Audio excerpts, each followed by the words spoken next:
नमस्कार विद्यार्थियों। मैंने 2 दिन पहले डी फेसिया का वीडियो अपलोड किया था। उसमें मैंने आपको बताया था कि हम स्किन इंसिजन के बाद सुपरफिशियल और डीप फेसिया को रिमूव करते हैं डिसेक्शन में, और उसके बाद डीप फेसिया को काटने के बाद फिर हम मोस्टली मसल्स के ऊपर जाते हैं। लिम्स की मसल और ट्रंक की मसल डीप फेसिया के नीचे होती हैं, पर यहाँ मैं डीप फेसिया के बाद आपका ये वीडियो स्केलेटल सिस्टम पर ले रहा हूँ। उसके 2 रीज़न हैं। एक तो ये है कि जो स्केलेटन है या बॉडी की बोन्स हैं जो मिलकर के स्केलेटन बनाती हैं, वो हमारी बॉडी का फ्रेमवर्क बनाती हैं, और उसी फ्रेमवर्क पर स्केलेटल मसल्स अटैच होती हैं। अतः जब तक हम बोन्स के बारे में नहीं जानेंगे तब तक हम उनकी मसल के अटैचमेंट के बारे में नहीं समझ पाएंगे। दूसरा कारण स्केलेटल सिस्टम पहले लेने का ये है कि जो स्केलेटल सिस्टम है वो ही या बोन्स हैं वो अपने एंड्स पर जॉइंट्स बनाती हैं। तो जब तक हम बोन्स के बारे में नहीं जानेंगे तब तक हम जॉइंट्स को अच्छी तरह से नहीं समझ पाएंगे। अब हम आते हैं स्केलेटल सिस्टम के इंट्रोडक्शन पर। इस छोटे से वीडियो में मैं आपको स्केलेटल सिस्टम की कुछ आवश्यक चीज़ों के बारे में ही बताऊंगा।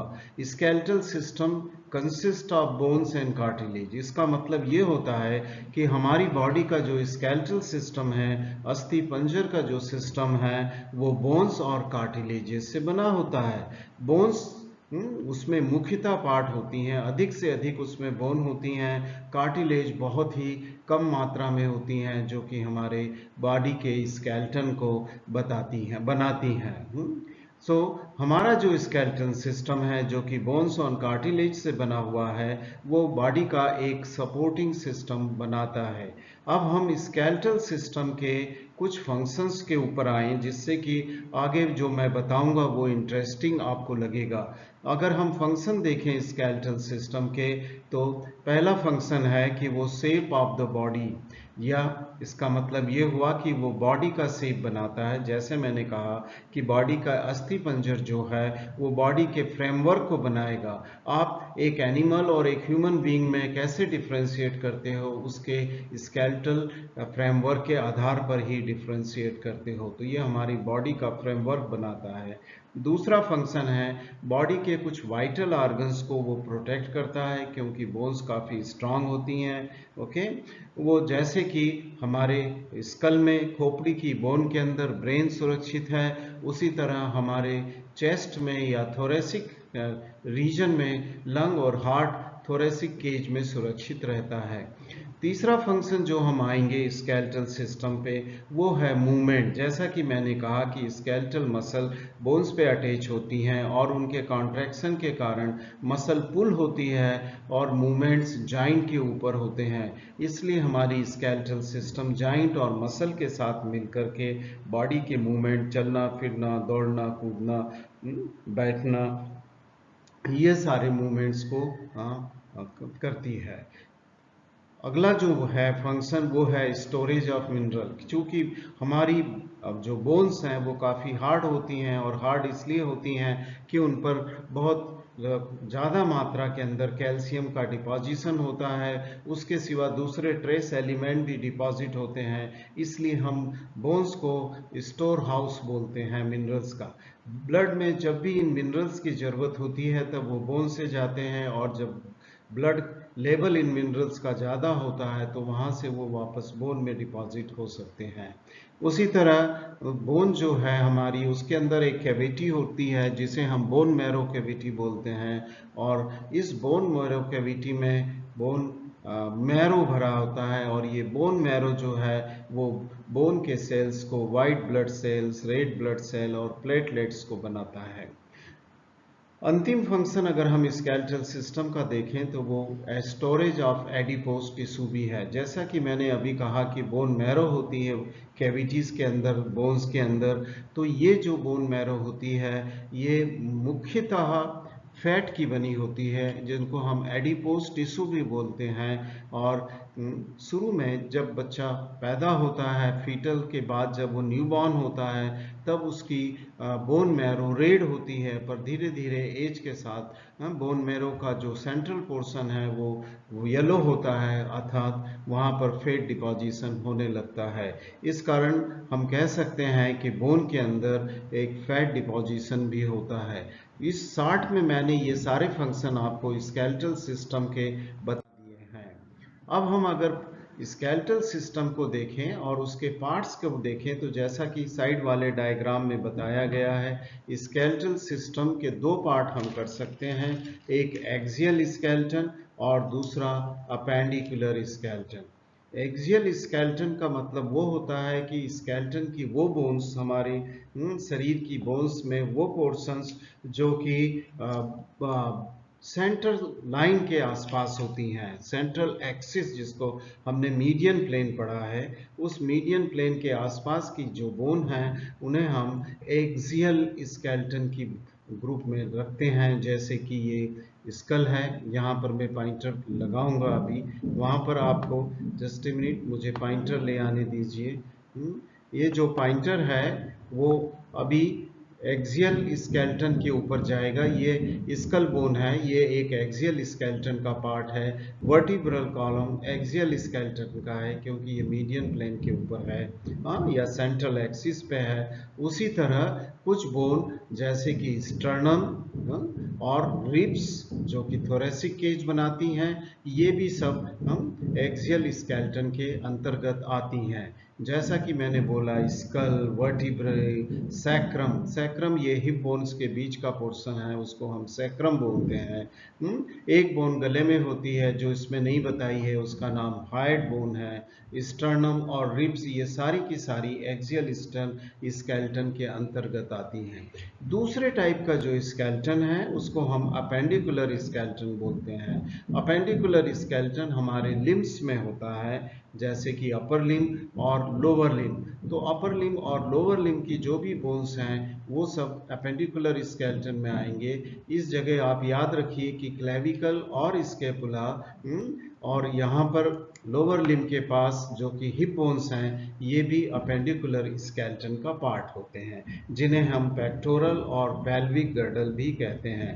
अर्थात पेक्टोरल, पेल्विक गर्डल और लिम्स की बोन ये अपेंडिकुलर स्केलेटन को बनाती हैं। इसलिए याद रखिए कि स्केलेटल सिस्टम का दो पार्ट होते हैं। अब हम देखते हैं स्केलेटल सिस्टम के अंदर how many bones are present in our human skeleton. Okay, human skeleton कई बोनों से बन के बना हुआ है, और अगर आप इनकी बोनों को गिने जो कि ह्यूमन स्केलेटन को बनाती हैं तो वो 206 बोन्स के आसपास होती हैं। मैं आसपास इसलिए बोल रहा हूँ कि कभी कभी 206 से कुछ ज़्यादा भी हो सकती हैं। अब इन जो 206 बोन्स हैं उसमें 80 बोन हैं जो एक्सियल स्केलेटन बनाती हैं, और 120 बोन है, 126 बोन है वो हमारी अपेंडिकुलर स्केलेटन को बनाती हैं। इस तरह से 206 बोन मिल करके ये अपेंडिकुलर और एक्सियल स्केलेटन बनते हैं। मैंने कहा कि कभी कभी 206 से ज़्यादा भी हो जाती हैं क्योंकि कुछ एक्स्ट्रा बोन्स भी कभी कभी दिखती हैं, जैसे सूचरल बोन, सेसेमॉइड बोन्स, इस तरह की कुछ बोन हैं जिनके बारे में आप बाद में पढ़ेंगे, वो बाद में दिखती हैं।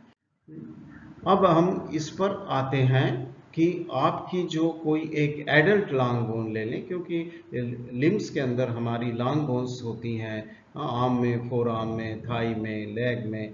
अगर इन कोई भी एक लॉन्ग बोन ले लें और उससे हम इस बोन का स्ट्रक्चर पढ़ें तो हमें पता चलेगा कि इसके हम कई पार्ट्स कर सकते हैं। और चूंकि हमें सब कुछ एनाटॉमी में लिविंग बोन के लिए पढ़ना होता है, इसलिए हम लिविंग बोन की बात करेंगे यहाँ पर। ओके, जो आप अपने डिसेक्शन हॉल में या क्लासरूम में बोन्स हाथ में लेंगे वो ड्राई बोन होती हैं, हमें उसके बारे में बात नहीं करना है। हम लिविंग बोन जो कि बॉडी के अंदर है उस लिविंग लॉन्ग बोन के पार्ट्स देखेंगे। तो हम यहाँ पर ग्रॉस स्ट्रक्चर, ग्रॉस मतलब मोटे मोटा स्ट्रक्चर, हम एडल्ट लिविंग लॉन्ग बोन के बारे में देख रहे हैं। एक जो लिविंग लॉन्ग बोन है वो उसमें एक बॉडी होती है, बीच में बॉडी होती है और एंड्स के ऊपर और दोनों किनारों पर एंड्स बोलते हैं। अतः हम बोल सकते हैं कि एक लिविंग लॉन्ग बोन के अंदर या तो लॉन्ग बोन के अंदर दो एंड्स होते हैं, अपर एंड एंड लोअर एंड, या आप कह सकते हैं प्रॉक्सिमल एंड डिस्टल एंड, और बीच का जो लंबा पोर्शन है उसे हम सैफ्ट या बॉडी कहते हैं।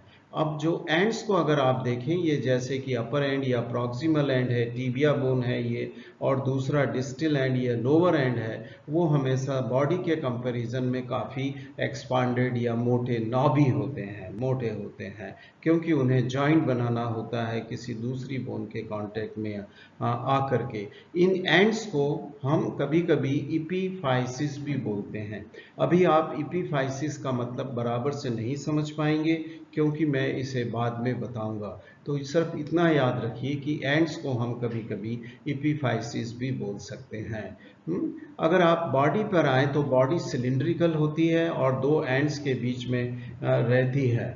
अब ये जो एंड्स को देखेंगे तो आप पाएंगे कि एंड्स के ऊपर ये ब्लू कलर का जो स्ट्रक्चर है वो है कार्टिलेज। तो बोन्स के ऊपर लिविंग कंडीशन में एंड्स जो होते हैं, जो दूसरी बोन के कांटेक्ट में आते हैं जॉइंट बनाने के लिए, वो बोनी नहीं होते, उनके ऊपर एक लेयर होती है आर्टिकुलर कार्टिलेज की।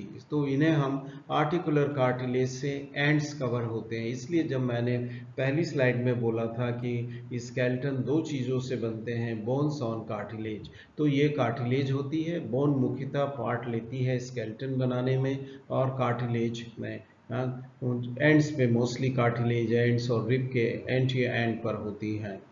नाउ ये जो है सैफ्ट और एंड्स हैं, जहां पर कार्टिलेज है उसको छोड़ करके बाकी सभी एरिया के अंदर उसकी आउटर सरफेस जो बोन की है, लिविंग लॉन्ग बोन की, वो एक मेम्ब्रेन से कवर होती है जिसका नाम है पेरिओस्टियम। उस मेम्ब्रेन का नाम होता है पेरिओस्टियम। अब चूंकि मैंने ये कहा कि ये जो लिविंग लॉन्ग बोन है ये एक लिविंग स्ट्रक्चर होती है हमारी बॉडी के अंदर, इसलिए इसके अंदर कई तरह के आई मीन टू से डायनामिक स्ट्रक्चर होने के कारण बोन्स कांस्टेंट बनती और बिगड़ती रहती है। अभी सिर्फ इतना याद रखें कैसे बनती और बिगड़ती है वो मैं बाद में बताऊंगा।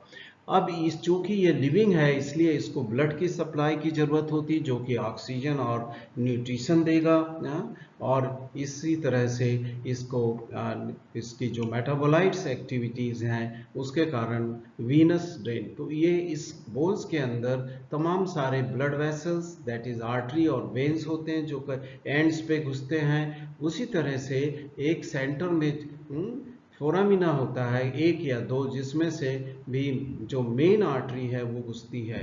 इसलिए जो सैफ्ट के अंदर फोरामिना है जिसमें से मेन आर्टरी घुसती है उसे हम न्यूट्रिएंट आर्टरी बोलते हैं, और जो फोरामिना है उसे हम न्यूट्रिएंट फोरामिना बोलते हैं। अगर हम इसको फिर से देखें, लॉन्ग बोन्स के पार्ट्स को देखें, तो एंड्स आर्टिकुलर कार्टिलेज से कवर होते हैं, एंड्स नॉबी होते हैं, और सैफ्ट सिलिंड्रिकल होता है, और ये सारे के सारे स्ट्रक्चर कार्टिलेज को छोड़कर पूरी आउटर सरफेस है, सतह, वो पेरिओस्टियम से कवर्ड होती है। और जो एक पोर्शन है जो कि सैफ्ट, जिसको हम कभी कभी डायफाइसिस भी बोलते हैं, जो सैफ्ट है या बॉडी है इसको हम डायफाइसिस भी बोलते हैं। डायफाइसिस और एपिफाइसिस या एंड्स के बीच में एक ब्रॉड एरिया होता है जो कि सैफ्ट और एपिफाइसिस या एंड के बीच में होता है, इसको हम कभी कभी मेटाफाइसिस भी बोलते हैं। तो अगर हम पार्ट्स देखें तो एक प्रॉक्सिमल एपिफाइसिस है, फिर एक मेटाफाइसिस आ गया, फिर सैफ्ट है वो डायफाइसिस है, फिर दूसरे लोअर एंड का मेटाफाइसिस आ गया, और फिर लोअर एंड का डायफाइसिस आ गया। इस तरह बॉडी के कई पार्ट्स, आर्म से एक लिविंग लॉन्ग बोन के कई पार्ट्स होते हैं। अब हम अगर इसका इंटरनल स्ट्रक्चर देखना चाहें लिविंग लॉन्ग बोन का, तो हमें एक लॉन्गिट्यूडनल सेक्शन काटना होगा, और वो लॉन्गिट्यूडनल हमें अंदर का स्ट्रक्चर बताएगा।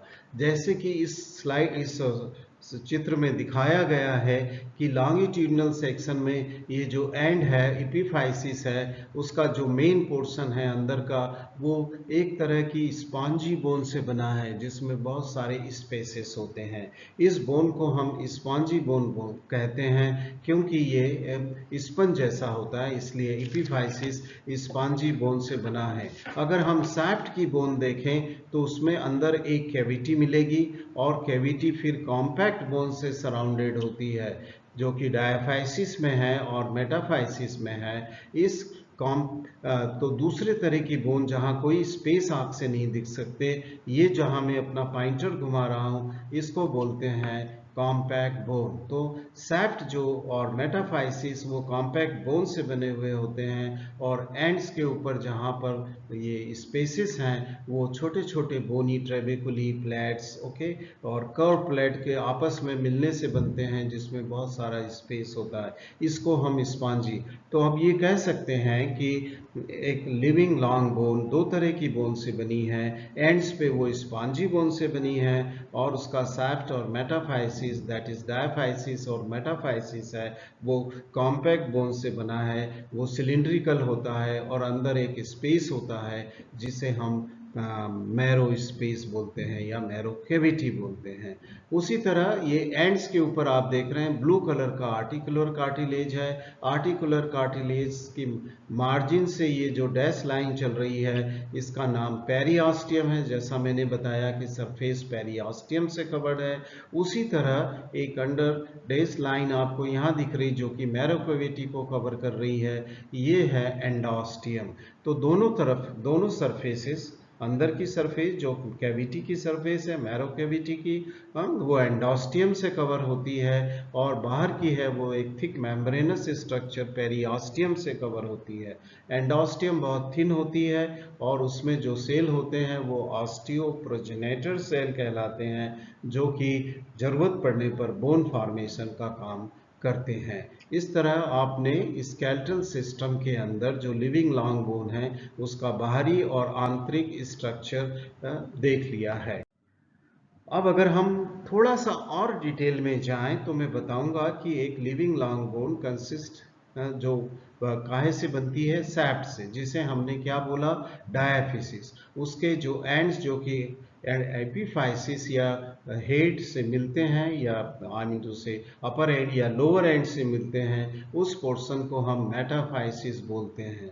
दोनों एंड्स को हम अपर एपिफाइसिस या लोअर एपिफाइसिस, प्रॉक्सिमल या डिस्टल एपिफाइसिस के नाम से जानते हैं। एंड्स पे के पर वो एरिया जो दूसरी बोन के कांटेक्ट में आएंगे वो आर्टिकुलर कार्टिलेज से कवर्ड होते हैं। अंदर अगर हम उसका सेक्शन देखें तो हमें सैफ्ट और मेटाफाइसिस, दैट इज डायाफाइसिस और मेटाफाइसिस में एक कैविटी मिलेगी जिसका नाम होता है मेडुकुलरी कैविटी, और ये कैविटी हम बोन मैरो से भरी हुई होती है। एंड्स के ऊपर जहाँ स्पॉन्जी बोन है वहाँ भी बोन मैरो होती है, पर वो रेड बोन मैरो होती है एडल्ट के अंदर, और जो मैरो कैविटी है शाफ्ट के अंदर वो येलो बोन मैरो से बनी हुई होती है। ठीक है, इस तरह से आपने एक बिल्कुल ही प्रिलिमिनरी वीडियो में देखा कि बोन का स्ट्रक्चर क्या होता है। अब मैं अगले जो वीडियोस होंगे उसमें इसके बारे में और डिटेल में बताऊंगा। Thank you very much for